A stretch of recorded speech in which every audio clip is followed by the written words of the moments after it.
নমস্কাৰ 24/7 চাটকৰ বাবে ধন্যবাদ আৰু লৈ আহিছোঁ এই মুহূৰ্তৰ অন্য এটা ডাঙৰ খবৰ অসমত মুখ্যমন্ত্ৰী ডক্টৰ হিমন্ত বিশ্ব শৰ্মাৰ যিমান অধিকাৰ আছে সিমান অধিকাৰ মুছলমান লোকসকলৰো আছে এবাৰ উচ্ছেদৰ বিৰুদ্ধে এনেদৰে ৰাজ্যৰ মুখ্যমন্ত্ৰী ডক্টৰ হিমন্ত বিশ্ব শৰ্মাক চ্যালেঞ্জ কৰা হৈছে আমচুৰ তৰফৰ পৰা এটা নহয় 50টা হিমন্তই একো কৰিব নোৱাৰে সংখ্যালঘু লোকৰ গাত হাত দি কথা ক'ব নোৱাৰে মুখ্যমন্ত্ৰী ডক্টৰ হিমন্ত বিশ্ব শৰ্মাই এনেদৰে চ্যালেঞ্জ কৰা দেখিবলৈ পোৱা গৈছে ৰেজাউল কৰিম সৰকাৰক জনাইছো এই মুহূৰ্তত কবিশেষ আমি জনাইছো এই মুহূৰ্তত অন্য এটা ডাঙৰ খবৰ এবাৰ অসমত হিমন্ত বিশ্ব শৰ্মাৰ যিমান অধিকাৰ আছে মুছলমানৰো কিমান অধিকাৰ আছে বুলি কৰিছে মন্তব্য শীঘ্ৰে 1 কোটি মুছলমান নামিব ৰাজপথলৈ নামিব এতিয়া ৰাজ্যৰ মুছলমান লোকসকল শিক্ষাৰ পোহৰ থাকিলে 50টা হিমন্তয়ো আমাৰ গাত হাত দিব নোৱাৰে বুলি উল্লেখ কৰিছে উদ্যত্ত ভাষণ আমচুৰ সভাপতি ৰেজাউল কৰিম সৰকাৰৰ ইতিমধ্যে ৰাজ্যৰ মুখ্যমন্ত্ৰী ডক্টৰ হিমন্ত বিশ্ব শৰ্মাক উচ্ছেদৰ বিৰুদ্ধে চ্যালেঞ্জ কৰা হৈছে আমচুৰ তৰফৰ পৰা উচ্ছেদৰ বিৰুদ্ধে ধাৰাবাহিকভাৱে বিভিন্ন ঠাইসমূহত এনেদৰে প্ৰতিবাদ কাৰ্যসূচী ৰূপায়ণ কৰাৰ মাজতে প্ৰতিবাদত অংশগ্ৰহণ কৰাৰ মাজতে এবাৰ আমচুৰ তৰফৰ পৰা চ্যালেঞ্জ কৰা দেখিবলৈ পোৱা গৈছে এটা নহয় 50টা হিমন্তয়ো আমাক একো কৰিব নোৱাৰে বুলি উল্লেখ কৰা দেখিবলৈ পোৱা গৈছে এতিয়া আমচুক আৰু ইতিমধ্যে ৰাজ্যৰ 1 কোটিকৈ মুছলমান ৰাজপথত নামি পৰিব তেওঁলোকে যেটো মিয়ালেন দাবী কৰা দেখিবলৈ পোৱা গৈছে কিয় দিব নোৱাৰে আমাক মিয়ালেন কিয় আমাক মিয়া স্বায়ত্তশাসিত পৰিষদ দিব নোৱাৰে এনেদৰে এতিয়া প্ৰশ্ন কৰা দেখিবলৈ পোৱা গৈছে কেনেদৰে সাহস পালে আসলতে সংখ্যালঘু লোকসকলে খিলঞ্জীয়া মুছলমান সকলৰ কিছু অধিকাৰ অসমত থকা দেখিবলৈ পোৱা যায় কিন্তু যিসকল বাংলাদেশী যিসকল বহিৰাগত বিদেশী তেওঁলোকে আজি অসমত কেনেদৰে মিয়ালেন বিচাৰিব পৰা হ'ল তাক লৈ এতিয়া যথেষ্ট বিতৰ্ক হৈ থকাৰ মাজতেই ইতিমধ্যে পুনৰ এবাৰ আমচুৰ তৰফৰ পৰা হুংকাৰ প্ৰদান কৰা দেখিবলৈ পোৱা গৈছে ৰাজ্যৰ মুখ্যমন্ত্ৰী ডক্টৰ হিমন্ত বিশ্ব শৰ্মাক তেওঁলোকে উল্লেখ কৰিছে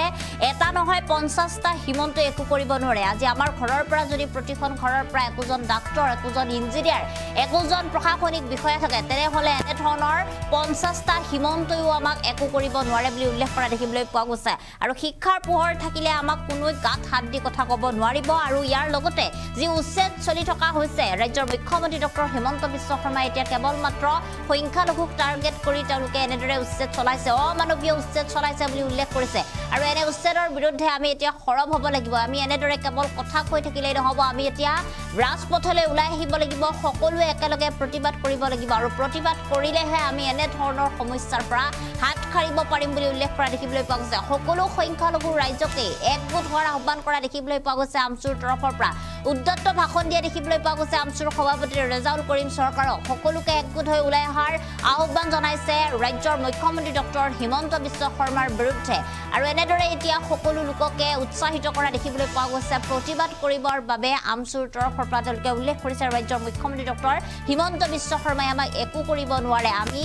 নিজৰ যে প্ৰতিবাদ সেই প্ৰতিবাদ আমি অব্যাহত ৰাখিম আমাৰ গাত হাত দিব নোৱাৰে যদি বাংলাদেশী আছে সেই লোকক খেদক কিন্তু আমাৰ যিসকল সংখ্যালঘু লোক আছে তেওঁলোকক কিয় হাত দিছে মুখ্যমন্ত্ৰী ডক্টৰ হিমন্ত বিশ্ব শৰ্মাই তেওঁলোকৰ গাত হাত দিয়াৰ অধিকাৰ ক'ত পালে সেই লোকসকলক হাত দিবলৈ বা তেওঁলোকক খেদিবলৈ দিয়া কেতিয়াও নহব এনেদৰে উদ্যত্ত ভাষণ দিয়া দেখিবলৈ পোৱা গৈছে আমচুৰ সভাপতি ৰেজাউল কৰিম সৰকাৰক এই মুহূৰ্তত ব্যক্তিগৰাকীৰ কিছু মন্তব্য আছে সেই মন্তব্য আমি আপোনালোকক শুনাইছো এনেকুৱা বেপৰোৱাভাৱে ধৰ্মীয় সংখ্যালঘুসকলক টাৰ্গেট কৰি বিশেষকৈ কেৱল মাত্ৰ আমি মুছলমান হোৱাৰ কাৰণে যি ধৰণৰ অন্যায় আৰু অত্যাচাৰ কৰি আছে ভাৰতবৰ্ষত বা বিশ্বৰ বুকুতে কোনো শাসক গোষ্ঠী এনেকুৱা ধৰণে কোনো এটা জাতিক টাৰ্গেট কৰি অন্যায় অত্যাচাৰ নকৰে যিটো হিমন্ত বিশ্ব শৰ্মাই কৰি আছে আৰু ইয়াক প্ৰতিহত কৰিবলগীয়া হলে আমি গণতান্ত্ৰিকভাৱে ৰাস্তাত ওলাই আমি কোন প্ৰতিবাদ কৰিব লাগিব আৰু হিমন্ত বিশ্ব শৰ্মা ডাঙৰীয়াক বুজাই দিব লাগিব যে জনসাধাৰণে সৰ্বোচ্চ আপুনি ৰজা হ'ব পাৰে ৰাইজে যি সিদ্ধান্ত গ্ৰহণ কৰে সেই সিদ্ধান্তই সৰ্বোচ্চ সিদ্ধান্ত এই কথাটো তেওঁ বুজাই দিব লাগিব আজি দুখ আৰু পৰিতাপৰ বিষয় যেনে মুখ্যমন্ত্ৰীয়ে কি ধৰণে বেপৰোৱাভাৱে কয় হিন্দু আৰু মুছলমান তুমি আৰু মই অসাংবিধানিকভাৱে সংবিধানৰ গণতন্ত্ৰ ভুলঞ্চিত কৰি মানৱতাক ভুলঞ্চিত কৰি মানুহৰ বুকুৰ ওপৰত বন্ধুতা চলাই যি আক্ৰমণ মুখ্যমন্ত্ৰীয়ে কৰি আছে ইয়াক প্ৰতিৰোধ কৰিব লাগিব নাই আৰু ইয়াক প্ৰতিৰোধ আমি কৰিম সদস্য সংখ্যালঘু ছাত্ৰৰ নেতৃত্বত মুখ্যমন্ত্ৰীয়ে সংখ্যালঘু সমাজৰ ওপৰত যি আক্ৰমণ চলাইছে এই আক্ৰমণ বন্ধ নহলে মুখ্যমন্ত্ৰী এক ভয়াৱহ আন্দোলনৰ সন্মুখীন হ'বই লাগিব। আমাৰ যদি প্ৰত্যেকজন মানুহৰ ঘৰে ঘৰে এটা ল'ৰা IAS IPS অফিচাৰ হয়, ডক্টৰ ইঞ্জিনিয়াৰ হয়, হিমন্ত নহয় 50টা হিমন্ত আহিলেও সেই বৃদ্ধা অশিক্ষিত পিতৃজনক আঙুলি তুলি সন্দেহজনক কথা কোৱাৰ সাহস কৰিব নোৱাৰিব। তাৰ কাৰণে কৰিব লাগিব আমি